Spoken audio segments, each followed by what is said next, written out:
রাধে রাধে বন্ধুরা, অমৃত কথা বাংলা চ্যানেলের নতুন পর্বে আপনাদের সকলকে স্বাগত জানাচ্ছি। মা লক্ষ্মী দেবীর অশেষ কৃপা পেতে অবশ্যই কমেন্ট বক্সে লিখুন জয় মা লক্ষ্মী দেবীর জয়। এই পর্বের বিষয় হলো আমাদের সনাতন ধর্মের সপ্তাহে প্রত্যেক দিনে কোনো না কোনো দেবী দেবতার অর্চনা করা হয়। সপ্তাহে বৃহস্পতিবার মা লক্ষ্মীর পুজোর জন্য নির্বাচিত এই দিনে মা লক্ষ্মীর পুজো অর্চনা করা হয়। এই জগৎ সংসারের সকল ধন সম্পদ সুখ ঐশ্বর্য দেবী হলেন মা লক্ষ্মী। মা লক্ষ্মীর পুজো শুধু মানুষেরাই নয়, দেবতা এবং অসুরেরা করে থাকেন। দেবী লক্ষ্মী এই বিশ্ব ব্রহ্মাণ্ডের সকল ঐশ্বর্যের দেবী। আজকের পর্বে আমরা জানবো মাঘ মাসের প্রত্যেক বৃহস্পতিবারে লক্ষ্মী পুজোর ব্রত কথা পাঁচালী।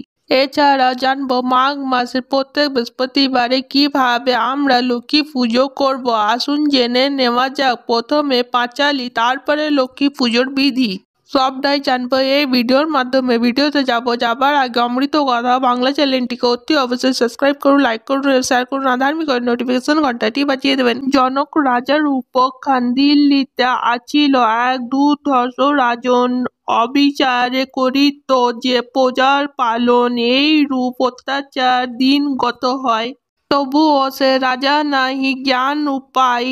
একদিন দৈবযজ্ঞে ভিক্ষু একা আসে, ভিক্ষা আসে যায় সে রাজার সকাশে। মিষ্টি ভিক্ষা প্রার্থী হয়ে রাজারে জানালো, রাজা তারে বেত্রাঘাত করিতে বলিল। ক্রোধে অগ্নিশর্মা ভিক্ষি দিল অভিশাপ, দোষে প্রহরিলে পাইয়া মনস্তাপ।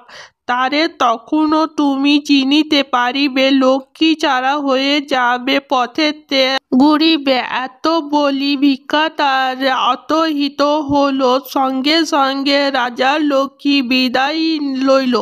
চারিদিকে হাহাকার, ক্ষুধায় চিৎকার, কে কোথায় চলে গেল রাজ্যবাসী। তার নাহি শস্য নাহি অর্থ, সব শূন্য কার।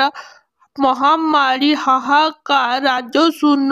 আর এতদিন রাজা চূর্ণ হয়ে গেল, কিসে পাব পরিত্রাণ মনেতে চিন্তিল।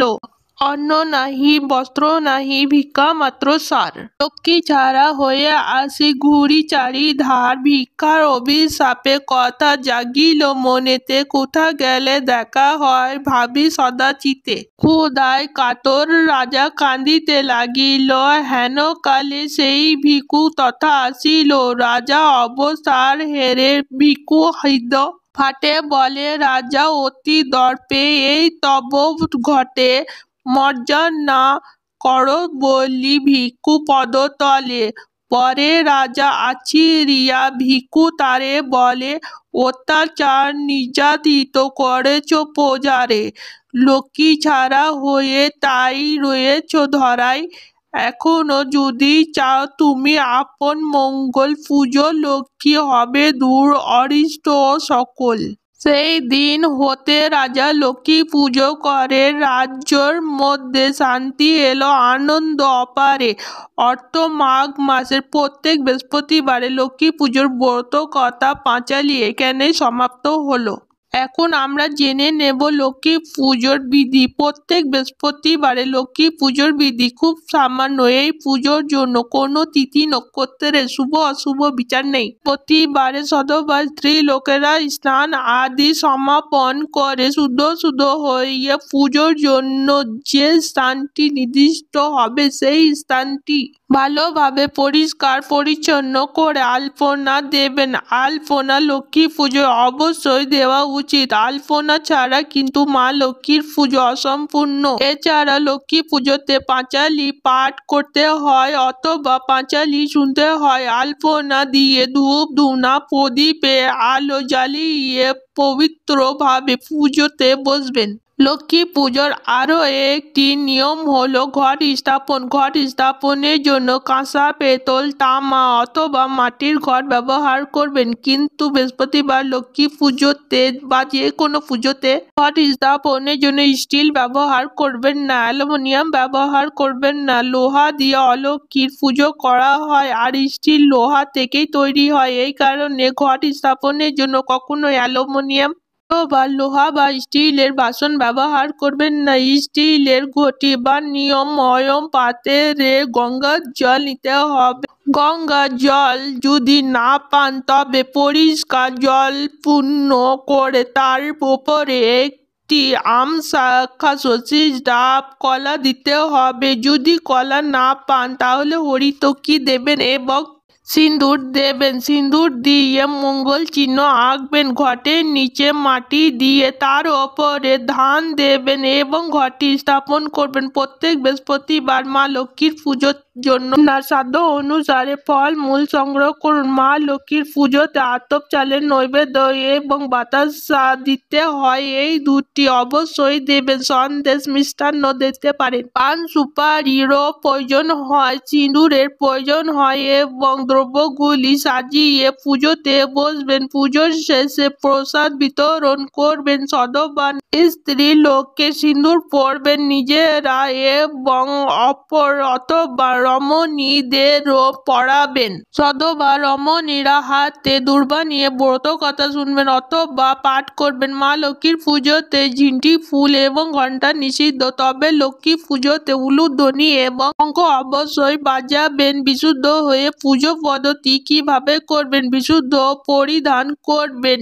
পরিষ্কার কাঁচা বস্ত্র, পূর্ব অথবা উত্তর দিকে মুখ করে বসবেন। ওম নমো বিষ্ণু, ওম নমো বিষ্ণু, ওম নমো বিষ্ণু বলে 3 বার জলের ছিটা দেবেন মুখে। তারপরে বলবেন নমো অপবিত্র পবিত্র বা সর্বস্থং গতঃ পিবাং স্মত পুণ্ডরীকাক্ষং বাহবন্তর শুচি। এই মন্ত্র 3 বার জপ হরিতকি এবং সামান্য জল হাতে নিয়ে মাথার ওপরে জলের ছিটা দিতে হবে। প্রত্যেক বৃহস্পতিবার পারলে লক্ষ্মী পুজোতে একটি ঘিয়ের প্রদীপ অবশ্যই জ্বালাবেন। যদি ঘিয়ের প্রদীপ জ্বালাতে না পারেন তবে তিলের তেলের প্রদীপ অবশ্যই জ্বালাবেন অথবা সরষের তেলের প্রদীপ অবশ্যই জ্বালাবেন। বৃহস্পতিবারে লক্ষ্মী পুজো করার সময় মন শান্তি হয়ে লক্ষ্মী পুজোর কোনো মন্ত্র জপ করতে পারেন। দেবী লক্ষ্মীর গায়ত্রী মন্ত্র জপ করতে পারেন, এতে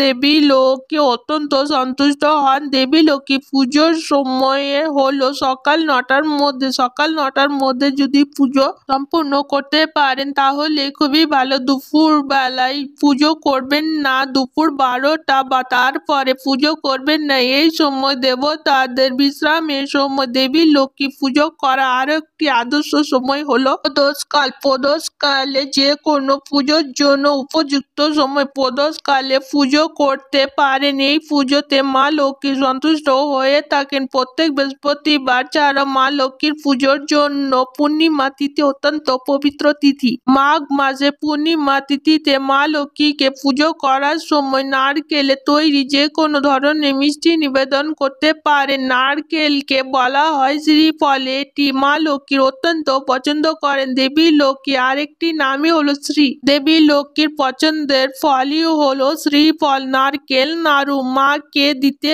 পারেন। মাঘ মাসে পূর্ণিমা তিথিতে মা লক্ষ্মীর পুজো করার সময় দেবী লক্ষ্মীর নামই হলো পদ্মালয়া, অর্থাৎ তিনি পদ্মের আলয়ে বসবাস করেন। মা লক্ষ্মীর পুজোতে পদ্ম ফুল দিতে পারেন। মাঘ মাসে পূর্ণিমাতে দেবী লক্ষ্মী সন্তুষ্ট হবেন। পুজো করার সময় কখনো কারোর সাথে কথা বলবেন না অথবা অন্য মনোযোগ দেবেন না। পুজোতে মনোযোগ দেবেন। অমনোযোগী হয়ে পুজো করলে সেই পুজো কিন্তু কখনোই কার্যকারী হয় না। আজকের পর্ব এই পর্যন্তই। অমৃত কথা বাংলা চ্যানেলের সঙ্গে থাকার জন্য আপনাদের অনেক অনেক ধন্যবাদ। রাধে রাধে।